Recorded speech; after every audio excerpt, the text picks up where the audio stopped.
Sir sir cyclone land fall అయిపోయాక intensity తగ్గిపోయిందని చెప్పారు. అవును సార్. మరి ఇప్పుడు మోంతా సైక్లోన్ ల్యాండ్ ఫాల్ అయ్యాక కూడా ఒక 24 అవర్స్ పాటు వర్షాలు పడ్డాయి.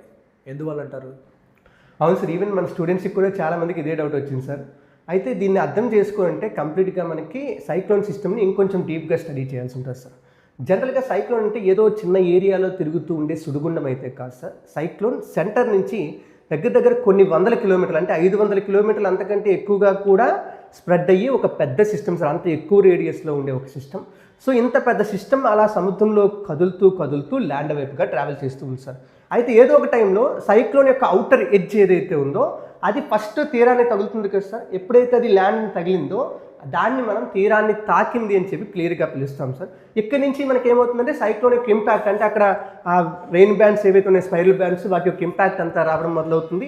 సో వర్షాలు కంటిన్యూస్గా రావడం మొదలవుతుంది. ఈవెన్ గాళ్ళు కూడా విపరీతమైన వేగంతో వీస్తూ ఉంటాయి సార్.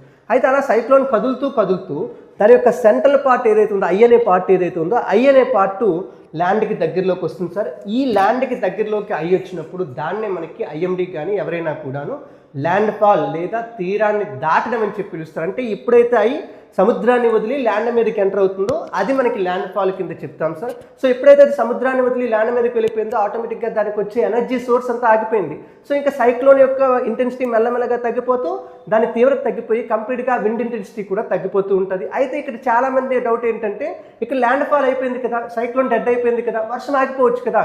బట్ ఆగదు సార్. ఎందుకంటే సైక్లోన్ అనేది ఒక పెద్ద సిస్టమ్ అని ముందే చెప్పాం. అందులో ఆల్రెడీ చాలా మాయిశ్చర్ కంటెంట్ ఎక్కడి నుంచో ఎవాపరేట్ అయిన వాటర్ వేపర్ అంతా ఉంది. ఈ వాటర్ వేపర్ అంతా కూడా ఆల్రెడీ ల్యాండ్ మీదకి వచ్చింది. సో ఆ వాటర్ వేపర్ డిసిపేర్ అవ్వాలంటే కొంత టైం పడుతుంది. ఆ వాటర్ వేపర్ మౌంటైన్స్ దగ్గరికి వెళ్ళినప్పుడు లేదా వేరే ప్రాసెస్లు జరిగినప్పుడు కూల్ అయ్యి అక్కడ కూడా వర్షం రావచ్చు. అందుకే ల్యాండ్ ఫాల్ జరిగిన ఇంకొన్ని గంటల వరకు కూడా వర్షం వచ్చే ఛాన్స్ అయితే ఉంటుంది sir. Okay sir. King Kohli, ఈ డౌట్ క్లారిఫై అయిందా?